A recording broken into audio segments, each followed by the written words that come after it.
go.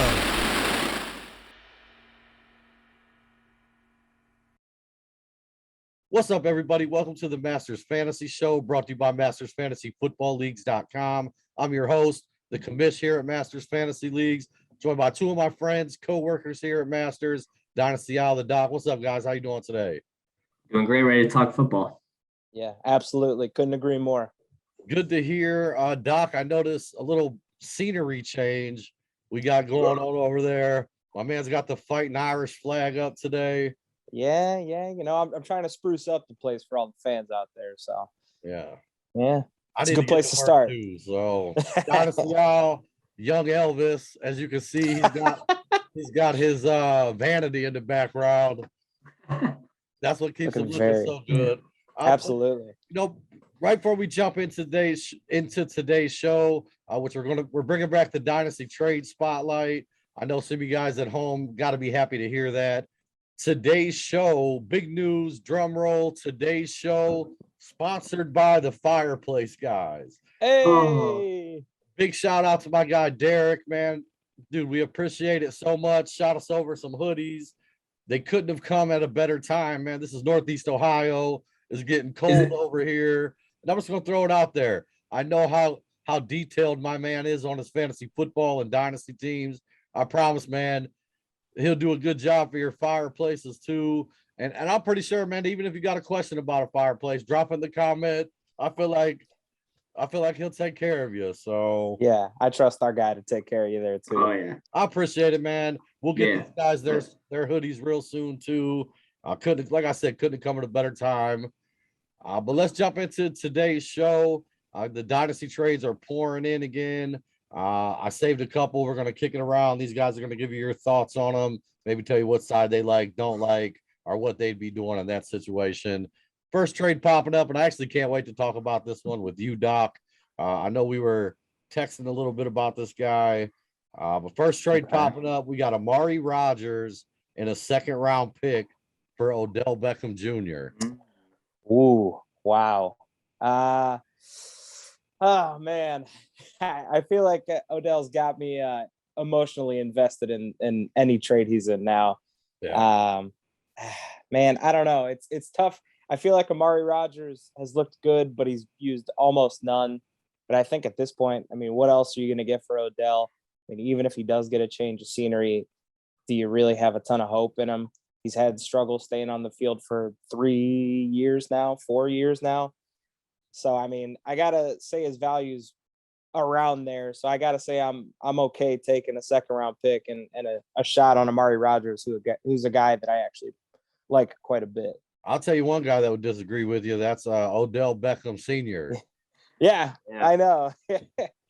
Oh, goodness. It's been a great day. Man? Are you giving up Odell for a second?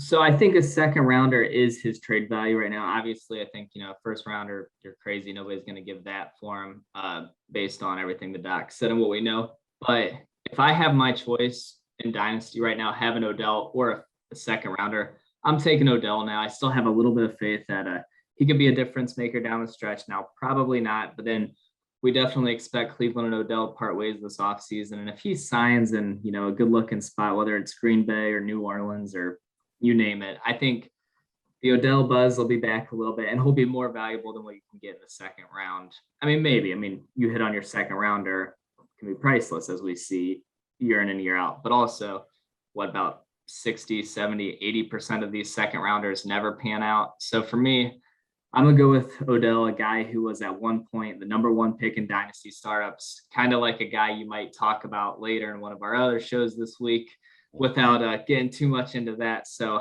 I'm going to take a shot on Odell. We know the talent's there, just hasn't been working yet in Cleveland, but I think a second rounder is what he's going for. Or they could just send him to any team that actually throws him the ball. Right. I think that could work too. And I actually handpicked that trade because I think it was a good point to make. I'm with you, Dynasty Owl. He's a guy that I'd be willing to take a risk on with a second round pick. I watched the video that his dad put out. I mean, I'm not going to get all into it, whether he's right or wrong. There's a lot of plays that Odell Beckham Jr. has opened in that Cleveland offense that Baker's just not getting the ball to him. And I agree with looking his way. Yeah, I mean, it just things haven't worked out here in Cleveland. I do think a resurrection in Odell's career is very possible. A guy that could possibly have 3 elite years left in him in the right offense. For me, I think he's worth a second round pick. So sorry, Doc. That's all right. All good. All right, gonna move on to the next trade we got here. Another interesting trade. We have Clyde Edwards-Helaire straight up for Travis Etienne.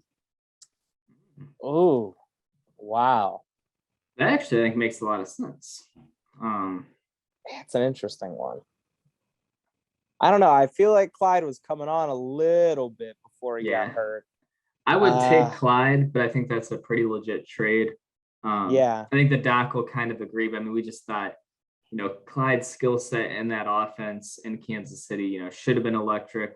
Didn't really quite get there yet. The situation in Jacksonville is much more uncertain. For one, the obstacle of James Robinson's there, even though we don't think he's a huge obstacle. But I mean, every week that he keeps playing at a relatively high level makes it, more difficult for Etienne to take a bell cow type role. So I think we expect, Etienne to kind of be a hybrid third down slot receiver type back. And James Robinson still kind of be the between the tackles guy. Whereas Clyde, on the other hand, should have that opportunity to be an all-purpose back on one of the what should be the most electric offense in football. Hasn't quite been there this year, but I'll go with Clyde. Yeah, I think I'm with you. And a quick question, and I think this is partly why I picked this trade. Clyde Edwards-Helaire currently at his least value that we've ever seen, though, right? Yeah, right. Yeah, and I'm as worried about him as I ever been. Like, he's slipping, and I'm a little uneasy. Right, and with that said, I think the reason I brought that up because I think he is a guy that I want to go target right now, because this literally probably is the floor for him. I mean, if there is an upside that's ever going to happen. And one reason that I think that's a possibility is, these couple weeks that he's been out, I mean, nobody's taken his job. No one's took Clyde Edwards-Helaire's job. Derek Gore last night, man. Yeah, whoever that is. Is that Frank's nephew? Yeah, right. Well, I mean, I don't think so. Yeah, if so, I'm out on Edwards-Helaire. That guy will play because that guy will play till he's 40. Right. Yeah. So, all right. And then the last trade we're going to do in this one, and stick around, guys. It's the start of the week, so I'll save up some more, pop them on the end of the show. I'll try to give you like 5-6 more trades that I'm seeing this week. Next trade popping up, Michael Carter and Michael Pittman in a second-round pick for DeAndre Hopkins and TJ Hawkinson. Ooh. So I feel like I go this way often. I'm gonna go with the more proven guys and Hopkins and Hawkinson. So it's Michael Carter, Michael Pittman in a second. So Michael Carter is the guy who, we liked him. You check out our rookie spotlight series. We talked about Michael Carter a lot. Liked his game coming out, but I mean, he's just getting peppered with targets from a check down offense that's playing from behind. If you look at the target leader of the past 2 weeks, I think he's number 2 behind Tyreek Hill. And Tyreek had 18 targets last night. So that just shows you the kind of volume he's getting in the passing game. That's not sustainable. So that's the biggest reason why I'm pumping the brakes a little bit on Michael Carter, just because realistically that's not going to happen. But I mean, Pittman's flashing, showing a lot of potential, a couple touchdowns this weekend. I think he's an up and coming player, and a second rounder is nice too. But I still think DeAndre Hopkins, one of the premier receivers, maybe falling in that second tier in terms of fantasy, but still right up there. And then TJ Hawkinson's a tight end I love in Dynasty. So I'm going to go with that side. Yes. But back to those targets, I took a look before we recorded today. I think it's 17 targets the last 17 receptions the last 2 weeks, which I agree. Probably I want to say it's like 23 targets or something. But I don't need him to get 8 and 9. I'm completely happy with 4 or 5 targets a week. The fact that he can catch the ball, the fact that they are using him in the passing game, and it's the Jets, man. They're always going to be behind, probably for the next decade. I was thinking that as I was saying it, that it wasn't sustainable. I was thinking, well, they're probably going to be playing from behind for a while. So that's maybe the next decade. Yeah. So yeah, exactly. Right. Yeah, I mean, I like that trade.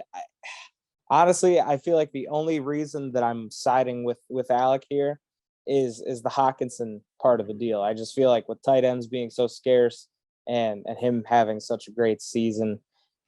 That's the one piece that has me hesitant to pull the trigger, but it is very enticing because I honestly do think Michael Carter's got a bright future.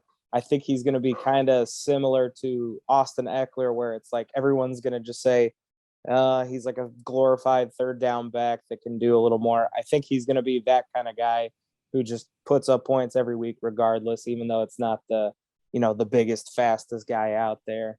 And Michael Pittman has a really nice chemistry brewing with Carson Wentz. So I'm looking at him as a guy I'd like to trade for too. I know John Beast was pretty vocal about him stinking earlier before the season started. I was on the right side of history, I will say. But yeah, I think it's close. I think with the tight end position being what it is, I side with Hockenson, but I like those young players a lot. Yeah, and I'm sure John Beast is going to love your new flag too, by the way. Yeah, absolutely. I will definitely have a Buckeyes flag up next week. And I just want you to know I'm ready to take all and any bets from both of you for next year's game. Oh boy. We'll see. I'm putting it out there right now. Sounds good. So real quick on the Michael Pittman topic in Dynasty right now today, who would you rather have, Michael Pittman or Rondale Moore? I'd rather have Michael Pittman. I think, and I like Rondale a lot. Yeah, I think Pittman for me too. Yeah, I don't think it's as flashy, but I think it's going to be a lot more consistent. Yeah. Do you know where I'm going with this, JK? I don't yet. It's proof you want to trade. Me and you made a trade like in the offseason where basically I moved up in the draft. I used the pick to get Rondale Moore. You got Michael Pittman in return, so you won that deal. So far. So I'm biased, and I got to hold out faith that Rondale is going to turn into what I think he can be. But yeah, so I mean. But having said that, I just want to add, there is one thing, when we were talking about quarterback wide receiver combinations that we'd like to have, I was talking about Burrow and Chase. Kyler Murray, Rondale Moore. They're up there for me. Top 10. And if I look, 2-3 years down the road, I could very easily see me flip-flopping that. Yeah, I agree. It'll be interesting to see how it unfolds there. But yeah, I like the potential a lot. But right now, Pittman's looks like he has a safer floor and producing more right now. I mean, plus he's just doing it every week now. So I mean, that makes it a little bit easier. All right, guys, that's going to wrap up this edition of the Dynasty Trade Spotlight. Hopefully we'll have some more of these for you guys next week, maybe later in the week. As always, thanks so much for watching. If you could hit the like and subscribe button, come be a part of the Masters family. Love to have you. Also, man, for all your fireplace needs, pellet, gas, wood, the fireplace guys, shout out to Derek Richard. Appreciate it so much. We'll have these guys in their hoodies soon too, I promise. Any last words, guys? Thanks for listening. Yep. Thank you.